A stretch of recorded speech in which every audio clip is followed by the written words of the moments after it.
Office workers, residents, and tourists were seen rushing into the streets, some still in their bathrobes and nightwear.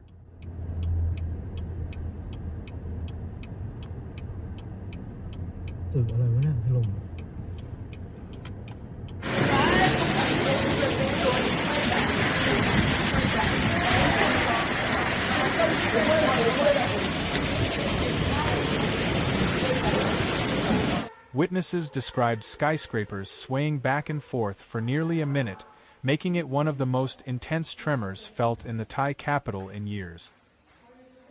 In Bangkok's Chatuchak district, a building under construction collapsed, with emergency responders rescuing several injured workers from the debris.